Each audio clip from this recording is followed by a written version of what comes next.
दोस्तों, आजकल के ज़माने में जहाँ पर इन्फॉर्मेशन हमारे पास हमेशा अवेलेबल रहती है, हमें अलग-अलग सोर्सेज़ से इन्फॉर्मेशन मिलती रहती है।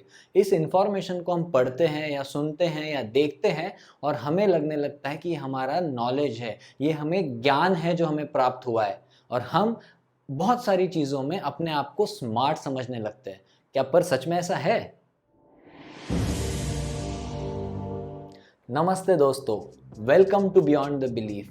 स्कूल में हम सब लोगों ने अपनी अपनी क्लास में ऐसे कई क्लासमेट देखे होंगे जिनका हर टॉपिक पे या हर सब्जेक्ट पे हमेशा हर क्वेश्चन पे हाथ ऊपर हो जाता था। हर टीचर को उनको लगता था कि हर टीचर को मैं ही जवाब दूंगा, या उन्हें लगता था I am good at studies, मैं खेल कूद में भी अच्छा हूँ या अच्छी हूँ, या फिर मैं आर्ट्स में भी बहुत अच्छा हूँ। लेकिन सच में ऐसा होता था क्या?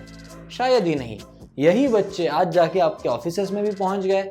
ऑफिस में भी हमने बहुत लोगों को देखा है, उन्हें लगता है कि आई नो इट ऑल, मुझे तो सारी चीज़ें पता है, मैं ये भी कर सकता हूँ, मुझे ये भी पता है, हाँ मुझे ये टॉपिक भी आता है, मुझे ये करना भी आता है, वो करना भी आता है। ऐसा क्यों होता है इन लोगों के साथ? इसे कहते हैं डनिंग क्रगर इफेक्ट। ये एक कॉग्निटिव बायस है जिसमें अक्सर लोग किसी एक स्पेसिफिक फील्ड में या मल्टीपल फील्ड्स में खुद की क्षमताओं को और अपने नॉलेज को ओवर एस्टिमेट कर देते हैं। डनिंग क्रगर इफेक्ट पहली बार कॉर्नेल यूनिवर्सिटी के साइकोलॉजिस्ट डेविड डनिंग और जस्टिन क्रगर, इन दोनों ने 1999 में एक रिसर्च पेपर में प्रेजेंट किया था। आइए इस इफेक्ट को ग्राफ फॉर्म में समझते हैं।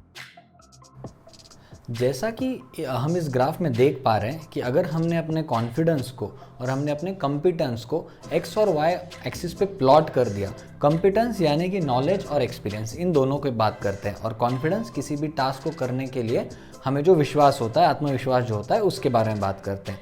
अगर हम यहाँ पर देखें तो ये जो सबसे बड़ा पीक आ रहा है ना, वो है एक स्टुपिडिटी जिसको हम बोल सकते हैं, जहाँ पर हमें कॉन्फिडेंस बहुत ज़्यादा है लेकिन हमारे अंदर थोड़ा सा भी कॉम्पिटेंस नहीं है, थोड़ा सा भी नॉलेज नहीं है। उसके बाद जो एकदम से ये ड्रॉप हो जाता है ना, यहाँ पर ये ज़्यादा रिस्की एरिया है, जहाँ पर ना हमारे पास उस चीज़ को करने का कॉन्फिडेंस है, ना ही हमारे अंदर वो एबिलिटी है।